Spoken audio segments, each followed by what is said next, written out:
बता दें कि आप देख रहे हैं आर पब्लिक न्यूज चैनल। देश की आवाज अमित उपाध्याय की खास रिपोर्ट। भक्तमाल कथा के उद्घाटन पर भव्य कलश यात्रा। भक्तों ने राधे राधे भजनों पर थिरकते हुए गौशाला पहुंचे। अलीगढ़ श्री गौमाता सेवा समिति नगला मसानी पंचायती गौशाला में प्रतिवर्ष की भांति इस वर्ष भी भक्तमाल कथा से पूर्व आज एक विशाल कलश यात्रा का भव्य आयोजन किया गया। कन्वरीगंज महाकालेश्वर मंदिर से प्रारंभ हुई यह यात्रा सैकड़ों भक्तों की भागीदारी के साथ नगला मसानी गौशाला में समापन पर पहुंची, जो धार्मिक उत्साह और गौसेवा का अनुपम दृश्य प्रस्तुत करने वाली रही।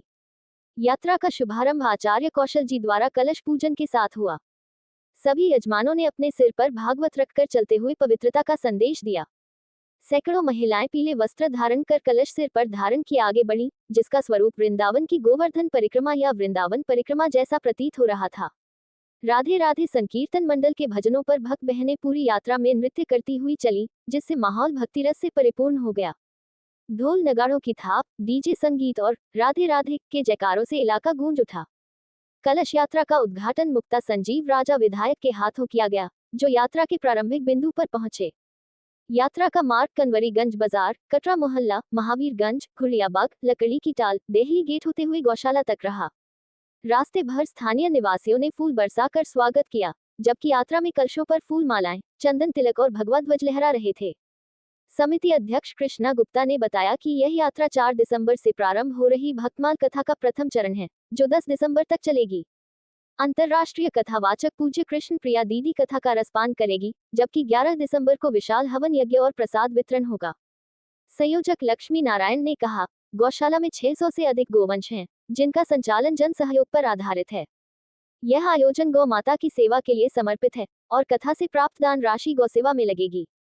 यात्रा में Krishna Gupta, Lakshmi Narayan, Deepak Gupta, Atul hardware, Umesh auto parts, Ajay Saraf, Avinash Kol सहित ब्रह्मा कुमारी सुनीता जी, पूमेयर शकुंतला भारती, पवन कोल, नीरज जी, कुसुम, मीनाक्षी, वंदना, राकेश जी, श्याम जी, ममता गुप्ता, अनीता गुप्ता, संध्या वाणी। क्या कहेंगे आप? मैं कृष्णा गुप्ता, गौशाला की अध्यक्षा।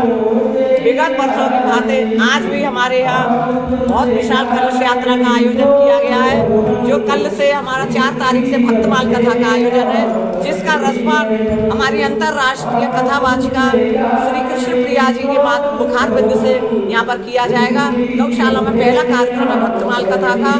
हम सब लोगों का कथा का केवल एक ही माध्यम रहता है। 600 के करीब यहाँ पर गौवंश है, उनकी रक्षा के लिए, उनके भोजन के लिए व्यवस्था की जाती है प्रत्येक वर्ष, क्योंकि इसमें सरकारी अनुदान आता नहीं है। हम लोग जनता का बहुत बहुत सहयोग मिलता है और उनका बहुत बहुत आभार व्यक्त करती हूँ, उनको धन्यवाद देती हूँ, जो दिल खोलकर इस गौशाला के लिए दान देते हैं और गौ माता के भोजन की व्यवस्था करते हैं।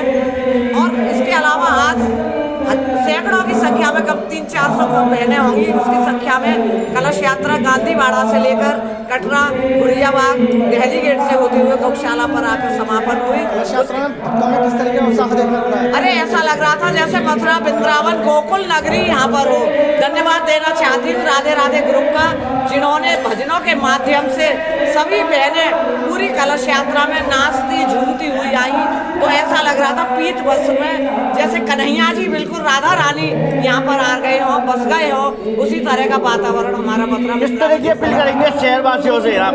मैं जनता से यही अपील करूंगी कि इस गौशाला से आकर जुड़े और गौ माता के लिए भोजन की व्यवस्था करें, क्योंकि यहाँ सरकारी अनुदान नहीं है, केवल जनता के ही आधार पर प्रतिवर्ष यहाँ पर कथा का आयोजन होता है, जिसके अप्रैल मई में जो गेहूँ कटता है उससे भूस खरीदा जाता है, जो कलेक्शन करते हैं उसका भूस खरीद कर गौ माता के लिए 1 साल की व्यवस्था करते हैं। मैं बहुत बहुत धन्यवाद देना चाहती हूँ अपनी जनता का, जिन्होंने सहयोग दिया।